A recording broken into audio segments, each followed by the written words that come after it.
Force between to parallel current carrying conductors. दो parallel current carrying conductors अगर मेरे पास है तो उनके बीच का फोर्स कितना होगा। ध्यान से सुनना बेटा, बहुत इंपॉर्टेंट क्वेश्चन होने वाला है। तो मैं दो करंट कैरिंग कंडक्टर्स ले लेता हूँ। एक मेरे पास करंट कैरिंग कंडक्टर ये है और एक मेरे पास करंट कैरिंग कंडक्टर ये है। दो करंट कैरिंग कंडक्टर्स है और है कैसे, पैरेलल है कैसे, पैरेलल है। ठीक है। अब भाई क्या हो रहा है कि अगर कंडक्टर 1 में ऐसे ऊपर की तरफ करंट चल रहा है, लेट अस सपोज दैट मैं इस कंडक्टर का नामकरण कर लेता हूँ ए बी। क्या नामकरण कर देता हूँ, ए बी। इस चीज को ध्यान से पढ़ना क्योंकि न्यूमेरिकल सेशन में यही आपको काम में आएगा। ठीक है। और अक्सर प्रैक्टिकल क्वेश्चन में या कॉम्पिटिटिव एग्जाम में ऐसे ही क्वेश्चन पूछे जाते हैं। तो ये करंट चल रहा है, मान के चलो कि सर I1 करंट चल रहा है ए बी कंडक्टर में, और जो दूसरा कंडक्टर है वो हमारे पास सी डी कंडक्टर है। कुछ नामकरण कर लिए ऐसे। ठीक है। अभी देखते हैं उसके अंदर कैसा करंट चल रहा है, किधर चल रहा है, वो तो बात की बात है। अगर कंडक्टर फर्स्ट में या ए बी कंडक्टर में आई करंट चल रहा है तो इसका क्या होगा, ये हमारे पास मैग्नेटिक फील्ड बनाना शुरू करेगा, ये पता है। हाँ। ठीक है। ये ऐसे मैग्नेटिक फील्ड बनाना शुरू करेगा। ठीक। तो मैं इतनी सारी रिंग्स को ना लेते हुए सिर्फ केवल एकमात्र रिंग ले रहा हूँ जो जस्ट इस सेकंड वाले कंडक्टर के साथ टच हो रही है। और ये कितने डिस्टेंस पर है, सपोज कि अगर सर ये दोनों कंडक्टर हमारे पास कुछ डिस्टेंस, सर्टेन डिस्टेंस पर है, कुछ भी ए डिस्टेंस पर है, तो इनके बीच हमारे पास magnetic field produced by conductor 1, मैं यहाँ पे लिख लेता हूँ मैग्नेटिक फील्ड बी वेक्टर या B1 मान के चलो, ड्यू टू कंडक्टर कौन सा भाई, ए बी। किसमें होगा, कंसेंट्रिक सर्कल में होगा। और अगर मैंने ये ए रखा है या आर रखा है, जो भी हम इसको मान के चलते हैं, तो मैग्नेटिक फील्ड कितना होगा, B will become equal to कितना हो जाएगा, बताओ। हमने किया है magnetic field due to straight current carrying conductor कितना होता है, mu naught I upon 4 pi R. ठीक है, mu naught I upon 4 pi R sine of phi 1 plus sine of phi 2। लेकिन अगर बहुत लंबा कंडक्टर है तो फाई 1 फाई 2 हमारे पास क्या हो जाएंगे, 1 हो जाएंगे। तो इनडायरेक्टली मैं सीधा सीधा यहाँ पर नेट इक्वेशन इसकी लिख देता हूँ कि जो मैग्नेटिक फील्ड होगा वो हो जाएगा म्यू नॉट आई बटे में 2 पाई आर, क्योंकि ये 1 प्लस 1 हो जाएगा ना। ये क्वेश्चन याद करो, आपस में पढ़ा था हमने, है ना। ठीक है। तो ये वाला मैग्नेटिक फील्ड जो है ये कंडक्टर फर्स्ट क्रिएट कर रहा है और किसके साथ लिंक में आ रहा है, कंडक्टर नंबर 2 के साथ में लिंक में आ रहा है। कंडक्टर 2 के साथ लिंक में आ रहा है। अच्छा, जब ये सेकंड कंडक्टर के लिंक में आ रहा है, गेट को बंद कर। सपोज दैट कंडक्टर सेकंड में भी कुछ करंट फ्लो कर रहा है। सपोज दैट इसमें भी कंडक्टर में भी, सेकंड कंडक्टर में भी करंट फ्लो कर रहा है and let us suppose that is I2 current. अगर कंडक्टर सेकंड को I2 करंट, ये फर्स्ट कंडक्टर को भूल जाओ, फर्स्ट कंडक्टर का सिर्फ इतना याद रखना कि सर ये कुछ मैग्नेटिक फील्ड प्रोड्यूस कर रहा है, कि भाई कंडक्टर सेकंड हमारे पास उसके मैग्नेटिक फील्ड के अंदर है। ठीक है। तो अगर इसका करंट I2 है तो फोर्स कितना होगा, फोर्स अभी निकाला हम, force on conductor CD in a magnetic field B vector, और वो कितना है, B mu naught I upon 4 pi. तो F कितना हो जाएगा, F is equal to I L B sine of theta. और थीटा यहाँ पर कितना होगा, मैग्नेटिक फील्ड देखो, मैग्नेटिक फील्ड यहाँ पर सीधा पीछे की तरफ है। हाँ। और करंट हमारे पास ऊपर की तरफ है। मैग्नेटिक फील्ड ऐसा है ना, डायरेक्शन, एम्पियर सर्कुलर लॉ है ना, एम्पियर सर्कुलर लॉ नहीं, ये होगी डायरेक्शन ऑफ मैग्नेटिक फील्ड इसका। ठीक है। तो अगर मैं यहाँ पर मैग्नेटिक फील्ड देखूं इस पॉइंट पे, तो मैग्नेटिक फील्ड ये है सीधा पीछे की तरफ, और करंट इसमें कैसे चल रही है, ऊपर की तरफ चल रही है, तो एंगल कितना दोनों के बीच का, 90 डिग्री। तो एफ कितना हो जाएगा हमारे पास, I L B sine 90, sine 91, तो एफ हमारे पास हो जाएगा आई। मान के चलो कि इन दोनों कंडक्टर्स का लेंथ अगर यूनिट लेंथ है, इफ L इक्वल्स टू 1, दोनों का लेंथ बराबर है और यूनिट लेंथ है, तो हमारे पास F कितना हो जाएगा, F हमारे पास हो जाएगा I इंटू बी, I इंटू बी। लेकिन ये I कौन सा है, ये current in the second conductor है, और ये B कौन सा है, magnetic field produced by the first conductor. तो मैं यहाँ पे करंट्स का वैल्यू डाल देता हूँ, तो यहाँ पे मेरे पास क्या है, I2 है, और ये जो मैग्नेटिक फील्ड प्रोड्यूस हो रहा है ये फर्स्ट कंडक्टर के द्वारा प्रोड्यूस हो रहा है, तो ये I1 है फर्स्ट कंडक्टर में। Substitute the value. अब इस वैल्यू को जब मैं यहाँ पे डाल दूंगा तो हमारे पास ये I2 ऑलरेडी है, तो F हमारे पास कितना हो जाएगा, which implies F will become is equals to I2 mu naught I1 upon 2 pi r। तो यहाँ से अगर मैं फोर्स निकालूं, which implies F will become is equals to I2 mu not, sorry I2 नहीं, I1 पहले I ये अलग अलग कर देते हैं, mu naught I1 I2 divided by 2 pi r। ये फोर्स रहेगी दो करंट कैरिंग कंडक्टर्स के बीच में, दो करंट कैरिंग कंडक्टर्स के बीच में ये रहेगी फोर्स।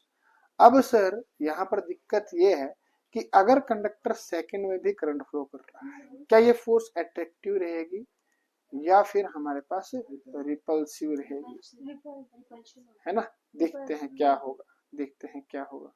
देखो क्या है, देखो क्या है कि हमारे पास में सेकंड कंडक्टर का मैग्नेटिक फील्ड भी, अगर सेकंड कंडक्टर में करंट चल रहा है, सेकंड कंडक्टर में भी करंट चल रहा है, तो इसका अभिप्राय ये हुआ कि सेकंड कंडक्टर भी तो क्या करेगा, मैग्नेटिक फील्ड प्रोड्यूस करेगा, ये भी तो करेगा ना, कि नहीं करेगा, ये भी करेगा, मैग्नेटिक फील्ड प्रोड्यूस करेगा। अभी ध्यान से सुनो, पहली बात तो ध्यान से सुनो, उसके बाद में अट्रैक्शन या रिपल्सन का देखेंगे क्या होगा, ठीक है।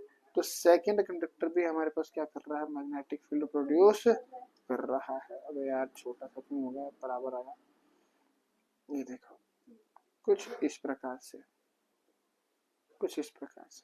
अगर इसका करंट भी ऊपर की तरफ है, इसका करंट भी ऊपर की तरफ है, तो इसका मैग्नेटिक फील्ड भी सेम ही होगा, मतलब सेम बन रहा है ना, जैसे इसका लूप बन रहा था मैग्नेटिक फील्ड का, वैसे ही। अगर मैं इस फेस पे देखता हूँ, ये मैग्नेटिक फील्ड इधर आ रहा है और ये मैग्नेटिक फील्ड इधर जा रहा है, ठीक है।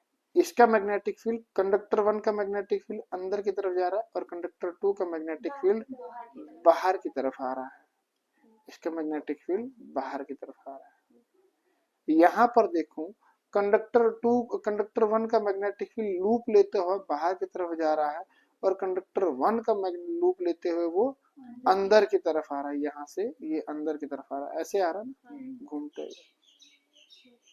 है ना। या फिर अगर नहीं थोड़ा सा समझ में आ रहा है तो और थोड़ा हम इसको एलैबोरेट कर सकते हैं आगे, ठीक है, कि भाई देखो थोड़ा सा खोल के देखते हैं इसको, क्या रहेगा क्या नहीं रहेगा। ये हमारे पास कंडक्टर 1 है, ठीक, ये हमारे पास कंडक्टर 2 है, ठीक है। कंडक्टर 1 का मैग्नेटिक फील्ड जो है वो, अरे यार, कंडक्टर 1 का जो मैग्नेटिक फील्ड है वो मेरे पास कुछ इस प्रकार से है, ठीक, और इसमें डायरेक्शन ऑफ करंट ऊपर की तरफ है, तो ये चल रहा है इसका magnetic field in the circular loop, ऐसे चल रहा है। अब कंडक्टर 2 में भी डायरेक्शन ऑफ करंट ऊपर की तरफ है और इसका जो लूप बन रहा है वो ऐसे बनना है, और अगर सेम डायरेक्शन है तो ये ऐसे चल रहा होगा, मैग्नेटिक फील्ड कंसेंट्रिक सर्कल्स में बनता है, ऐसे बन रहा होगा। अब यहाँ इस फेस पर देखूं मैं, यहाँ से ध्यान से देखना क्या हो रहा है, यहाँ से ये ऐसे चल रहा है,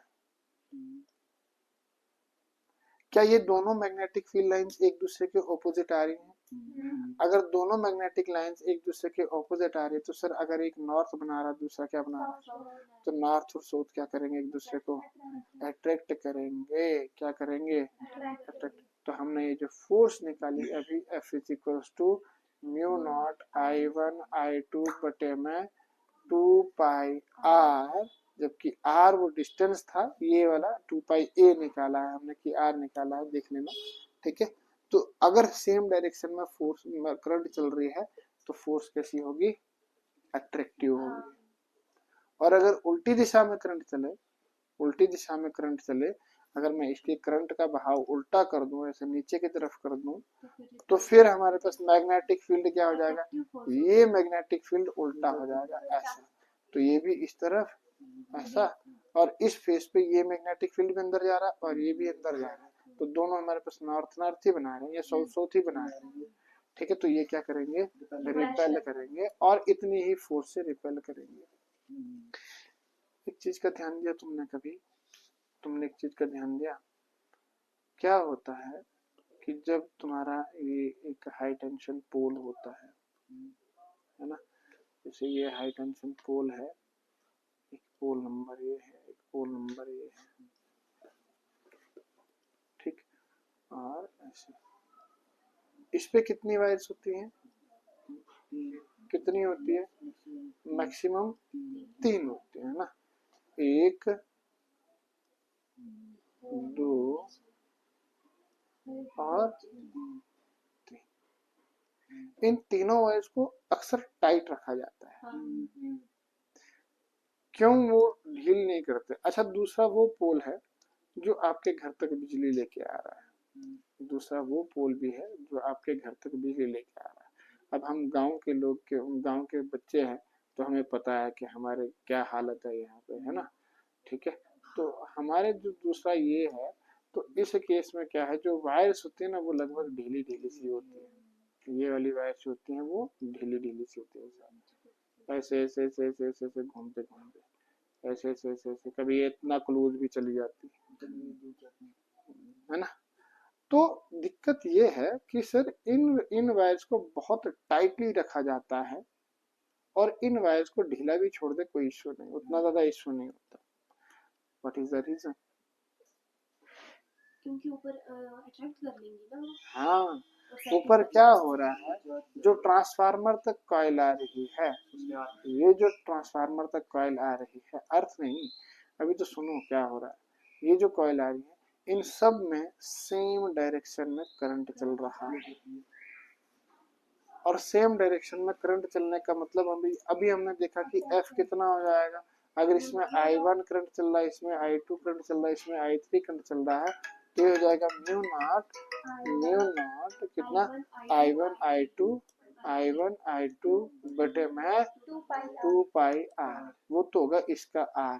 ठीक है, तो इसके बीच में भी फोर्स होगा, सेम I2 I3 हो जाएगा, तो इस फोर्स से ये क्या करेंगे, अट्रैक्ट करेंगे, और भाई अगर इनको ढीला छोड़ दिया जाए तो ये बीच में चिपक जाएंगी, वायर्स क्या कर लेंगी, अट्रैक्ट कर लेंगी, इसीलिए हमारे पास इनको क्या रखा जाता है, टाइट रखा जाता है ना। बहुत चालाक है ये लोग भी, करप्शन करते हैं लेकिन बहुत सावधानी के साथ। ठीक है, अच्छा यहाँ पर देखो, इसमें करंट हमारे पास आती है, एक में फेज आता है और दूसरे में न्यूट्रल, तो न्यूट्रल मतलब कि रिवर्स करंट, वो तब तक हमारे पास पूरा नहीं होता है। आपके घर में 2 वायर्स आती है, तो ये करंट आपके पूरे घर में घूम के यहाँ से वापस भी जाती है, करंट आती तो एक ही से है, लेकिन इसमें करंट एक डायरेक्शन में और दूसरे में करंट अपोजिट डायरेक्शन में, तो ये इतनी फोर्स से रिपेल करेगा, इतनी फोर्स से क्या करेगा, रिपेल करेगा, इसलिए उसको ढीला छोड़ दिया जाता है कि भाई चिपकेगा तो फिर फिजिकली अगर कोई फोर्स लेगा तभी चिपकेगा, अदरवाइज नहीं चिपकेगा। ठीक है, रिपेल कर लेगा, ये चीज है। ठीक है, क्लियर हुआ, force between two current carrying conductors. ठीक है, अच्छा एक और चीज यहाँ पर आती है, बहुत इंपॉर्टेंट एक क्वेश्चन बनता है, डेफिनेशन ऑफ एम्पियर। मैंने कहा था जब हम वहां पर करंट को पढ़ रहे थे, तो मैंने तब कहा था कि भाई एम्पियर का डेफिनेशन ये नहीं है, हमने वहां पे क्या कहा था, I is equal to Q upon T है ना, तो 1 एम्पियर करंट हमने क्या कहा था कि जब 1 कूलम चार्ज फ्लो करे 1 सेकंड में, तो तब हमारे पास कितना होगा, करंट कितना होगा, 1 एम्पियर होगा। तो भाई ऐसा नहीं है, अभी देखो डेफिनेशन इसका चेंज हो जाएगा, क्या कहता है कि force between two current carrying conductors कितना है, F is equal to mu naught I1 I2 बटे में two pi R, sorry 4 pi R लिखो, 2 पाई आर, ठीक है। तो म्यू नॉट का वैल्यू जो है, म्यू नॉट का जो वैल्यू है वो कितना है, 4 pi into 10 to power minus 7, I1 and I2, ठीक है।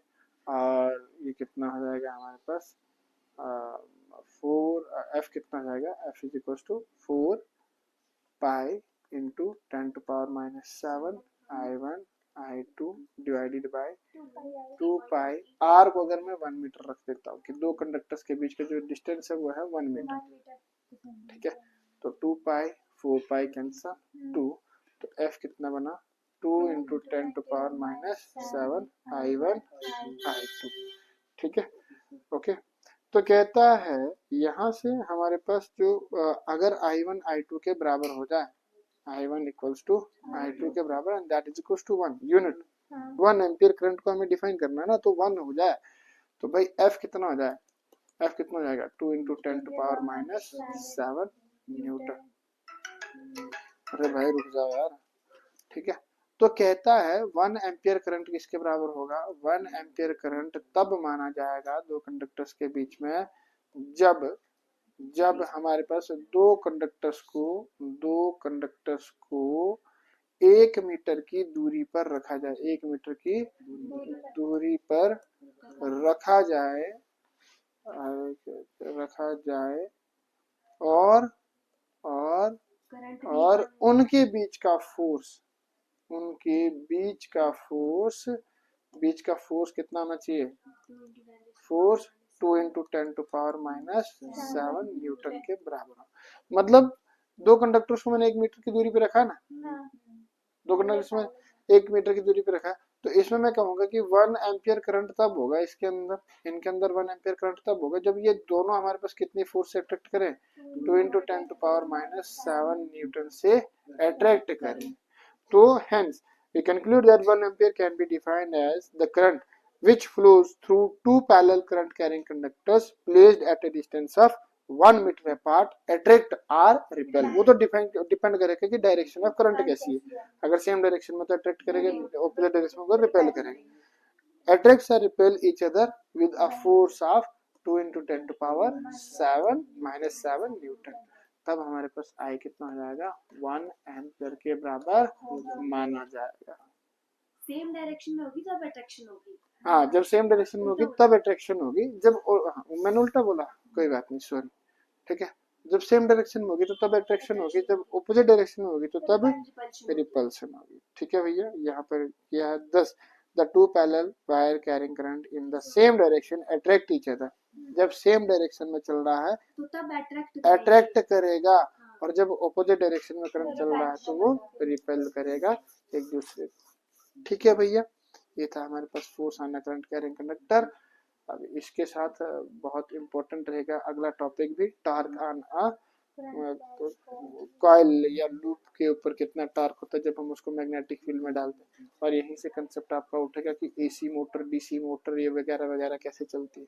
अब वो चीजें हम बनाने वाले हैं, ठीक है। यहाँ पे थियोरेटिकली बनाने वाले, प्रैक्टिकली भी बनाना होगा तो बना लेंगे, कोई ज्यादा नहीं है। मोटर बन जाती है, बहुत आसानी से बन जाती है, एक मैग्नेट लगेगा और एक कॉपर कॉइल लगेगी, बस एक बैटरी लगेगी छोटी सी, यहीं पे बना लेंगे टेबल चलते चलते, ठीक है। बंद करो इसको, ओके।